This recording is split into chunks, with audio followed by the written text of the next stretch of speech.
ఈ formula race ఆరోపణల నేపథ్యంలో తెలంగాణ అవినీతి నిరోధక శాఖ వారు మాజీ మంత్రి కేటీఆర్పై కేసు నమోదు చేయడం ఆలస్యం. క్షణాల్లో కేంద్ర ప్రభుత్వానికి చెందిన ఎన్ఫోర్స్మెంట్ డైరెక్టరేట్ రంగంలోకి దిగిపోయింది. వెంటనే కేసు కూడా పెట్టేసింది.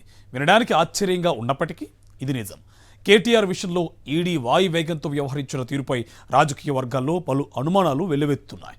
ఏపీ ముఖ్యమంత్రి చంద్రబాబు విషయంలోనూ మరెంతో మంది పక్క పార్టీల నుంచి వచ్చి ఎన్డీఏలో చేరిపోయిన నేతల విషయంలో సైలెంట్గా ఉంటున్న enforcement directorate BRS working president విషయంలో మాత్రం ఎందుకంత దూకుడుగా ఉంది?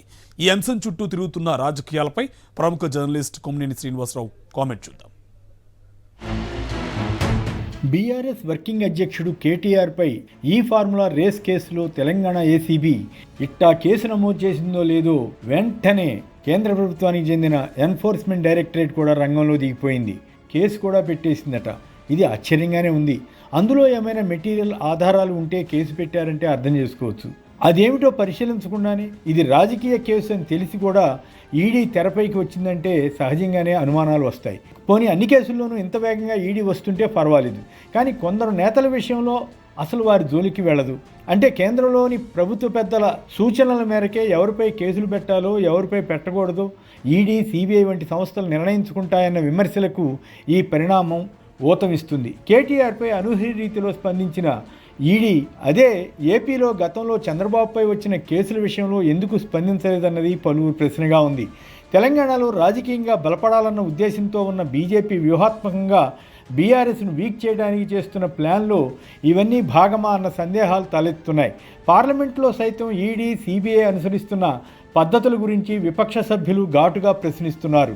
ఈడీ, సిబిఐలను ఆయా నేతలపై ఉసిగొల్పడం, వారు భయపడి బీజేపీలోకి రాగానే కేసులు మూలన పడడం జరిగిపోతోందన్నది వారి విమర్శ. దాన్నే వాషింగ్ మిషన్ ట్రీట్మెంట్ అంటే బీజేపీలో చేరగానే పరిశుభ్రం అయిపోతున్నారని ఎద్దేవా చేస్తుంటారు. దానికి తగ్గట్లుగానే కొంతకాలం క్రితం ఏపీకి చెందిన 4 రాజ్యసభ ఎంపీలు బీజేపీలో చేరగానే వారిలో 2పై ఉన్న బ్యాంకు రుణాల ఎగవేత కేసులు చప్పబడిపోయాయని అంటారు. మహారాష్ట్రలో ప్రభుత్వం ఏర్పాటుకు సహకరించగానే ఎన్సీపీ చీలిక వర్గం నేత అజిత్ పవార్కు క్లీన్ చిట్ వచ్చేసిందని చెబుతారు. ఇప్పుడు తెలంగాణలో ఈ ఫార్ములా కేసులో కూడా అలాగే బీజేపీ వ్యవహరిస్తోందా అన్నదానికి అప్పుడే అవునని చెప్పలేకపోయినా ఈడీ వాయువేగంతో వ్యవహరించిన తీరుపై డౌట్లు వస్తాయి. హైదరాబాద్లో ఈ ఫార్ములా రేస్ నిర్వహణకు సంబంధించి ఆ సంస్థకు సుమారు 55 కోట్ల రూపాయల మేర నిధులు విడుదల చేయడం తప్పన్నది ప్రభుత్వ వాదన. ఇందులో నిధుల దుర్వినియోగం జరిగిందన్నది ఏసీబీ కేసు. ముఖ్యమంత్రి రేవంత్ రెడ్డి ఈ కేసులో ఇంకేదో ఉందని 600 కోట్ల అవినీతి అని కొత్త విషయం శాసనసభలో చెప్పారు. ఆ విషయం ఫార్ములా రేస్ సంస్థ వారే వెల్లడించారని, కేటీఆర్ రహస్య ఒప్పందాలు చేసుకున్నారని ఆయన చెవిలో చెప్పారట. ఇందులో నిజం ఉందో లేదో కానీ వినడానికి మాత్రం నమ్మశక్యంగా లేదనిపిస్తుంది.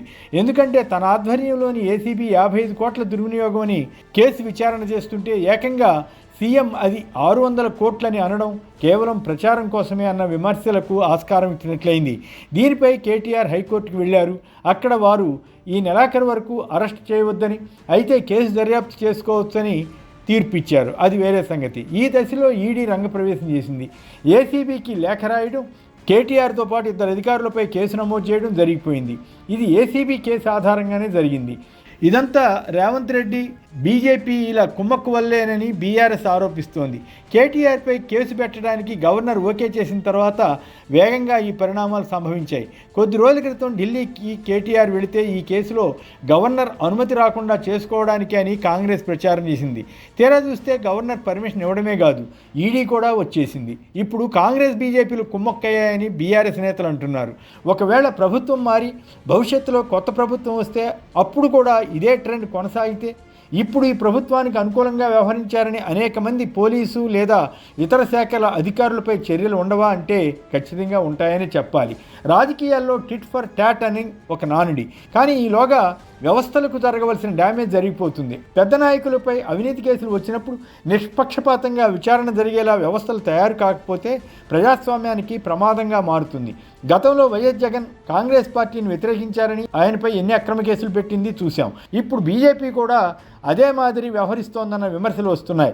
చంద్రబాబుపై ఉన్న కేసులను సిబిఐకి అప్పగించాలని హైకోర్టులో పిల్లు కూడా పడింది. కానీ అది ఇంకా విచారణకు వచ్చినట్లు లేదు. పెద్ద నాయకులపై అవినీతి కేసులు వచ్చినప్పుడు నిష్పక్షపాతంగా విచారణ జరిగేలా వ్యవస్థలు తయారు కాకపోతే ప్రజాస్వామ్యానికి ప్రమాదంగా మారుతుంది.